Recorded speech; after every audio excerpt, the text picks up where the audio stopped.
Hello, I am Neena Mahajan from Spiritual Academy for Commerce. Today we are going to discuss the double column cash book. Double column cash book can be prepared with two ways, with cash and discount column and with cash and bank column. Now, first of all, we would discuss cash and discount column. Double column cash book का pro forma cash book के परफॉर्मे की तरह ही रहेगा, single column cash book के परफॉर्मे की तरह ही, लेकिन इसमें अमाउंट के कॉलम में पेमेंट साइड पे भी और रिसिप्ट साइड पे भी दो कॉलम हो जाएंगे, एक कैश का और एक डिस्काउंट का। अब ये परफॉर्मे की बात हुई, लेकिन इसमें एंट्रीज कैसे पोस्टिंग होगी। सपोज करिए हमारे कैश का ओपनिंग बैलेंस जो है वो गिवन है, तो हम 1 अप्रैल डेट डालकर कैश का ओपनिंग बैलेंस लिख देंगे डेबिट साइड पे। जैसे मान लीजिए कैश का ओपनिंग बैलेंस जो है वो 2000 है, तो हम डेबिट साइड में टू बैलेंस बीडी कैश के कॉलम में 2000 लिख देंगे।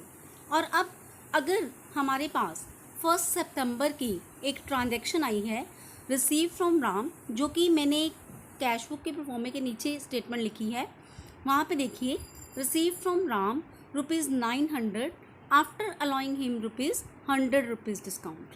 कहने का मतलब राम से कितने पैसे मिले, 900 रुपया, और बिजनेस ने उसे 100 रुपीज़ क्या दे दिया, डिस्काउंट दे दिया।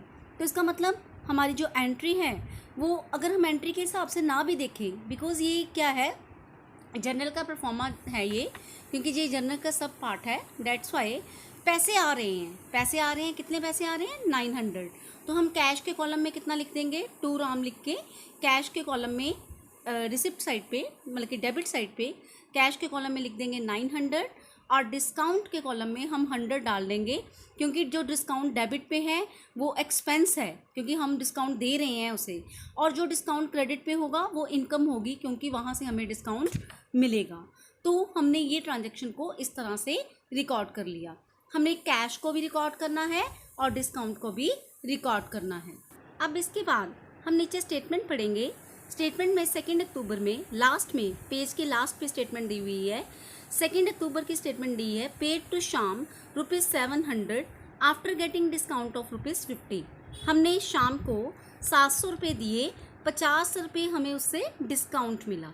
तो इस ट्रांजैक्शन की हम ट्रीटमेंट क्या करेंगे, क्योंकि हमसे 700 जा रहा है तो हम आएंगे पेमेंट साइड पे, कैश बुक की पेमेंट साइड पे, क्योंकि कैश जा रहा है तो हम पेमेंट साइड पे लिखेंगे बाय शाम, और कैश के कॉलम में लिख देंगे 700, और 50 रुपीज़ हमें डिस्काउंट मिल रहा है, क्योंकि डिस्काउंट हमारी इनकम है इस वक्त, तो डिस्काउंट भी उसके आगे बाय शाम के आगे ही डिस्काउंट के कॉलम में कितना लिख देंगे, ₹50। तो ये इस तरह ट्रीटमेंट हो गई। लेकिन ये बात याद रखने वाली है कि अगर किसी ट्रांजैक्शन में कोई डिस्काउंट वाली चीज़ नहीं आती, तो इसका मतलब ये नहीं है कि हमने उसको रिकॉर्ड नहीं करना। अगर उसका कैश इफेक्ट है तो हमने उसे रिकॉर्ड करना है। जैसे सपोज करिए कि अगर सैलरीज पेड होता, तो इसका मतलब सैलरी से हमारा पैसा जा रहा है सैलरी के कारण, तो हम पेमेंट साइड पे बाय सैलरीज कैश के कॉलम में अमाउंट डाल देते। हाँ, लेकिन अगर चेक से कुछ हो रहा है या बैंक के थ्रू कुछ हो रहा है तो हम उसे यहाँ पे रिकॉर्ड नहीं करेंगे, क्योंकि double column cash book with cash and discount column में हम सिर्फ वही ट्रांजैक्शंस रिकॉर्ड करेंगे जिससे कैश और डिस्काउंट अफेक्टेड हो रहा है। अगर कैश आ रहा है तो रिसिप्ट साइड पे, और अगर हम डिस्काउंट अलाउ कर रहे हैं तो वो भी रिसिप्ट साइड पे, और अगर कैश जा रहा है तो पेमेंट साइड पे, और अगर डिस्काउंट हमें मिल रहा है तो वो भी पेमेंट साइड पे ही आएगा। तो इस तरह से हमने इन ट्रांजैक्शंस को रिकॉर्ड कर लिया। अब इसके बाद हम बैलेंसिंग फिगर पता करेंगे, लेकिन बैलेंसिंग फिगर सिर्फ और सिर्फ कैश वाले कॉलम की पता करेंगे, डिस्काउंट वाले कॉलम की नहीं। अब हम डेबिट साइड का टोटल करेंगे, पेमेंट आई मीन टू से रिसिप्ट साइड का। रिसिप्ट साइड के कैश कॉलम का टोटल आ रहा है 2900। देखिए रिसिप्ट साइड की कैश वाले कॉलम का टोटल 2900 है, और रिसिप्ट साइड की पेमेंट आई मीन टू से कैश बुक की पेमेंट साइड की कैश कॉलम का टोटल है 700, क्योंकि एक ही ट्रांजैक्शन थी 700 की। तो मैंने बड़े टोटल में से छोटा टोटल क्या कर दिया, माइनस कर दिया, और छोटी साइड पे मैंने बैलेंस सीडी लिख दिया। अब मेरा बैलेंस सीडी कैश के कॉलम का कितना आ गया, 2900 minus 700 that is 2200। By balance CD कहाँ पे लिखा गया, पेमेंट साइड पे लिखा गया। ये मेरा कैश बुक का कैश कॉलम क्या हो गया, कंप्लीट हो गया। लेकिन अब मैंने डिस्काउंट का जो कॉलम है उसका बैलेंसिंग फिगर नहीं निकालना, डिस्काउंट की डेबिट साइड का टोटल करके डेबिट पे लिख देना है जो कि 100 है, रिसिप्ट साइड का टोटल करके, और पेमेंट साइड पे जो डिस्काउंट का कॉलम है उसका टोटल किया तो वो 50 है, मैंने वहाँ पे टोटल कितना लिख दिया 50, और इसका बैलेंसिंग नहीं करना। क्यों नहीं करना?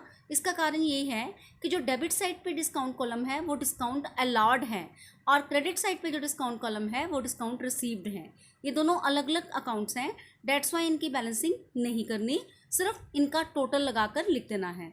डेबिट साइड पे डिस्काउंट का कॉलम का टोटल कितना आया 100, और क्रेडिट साइड पे कितना आया 50। तो this is all about the double column cash book with cash and discount column.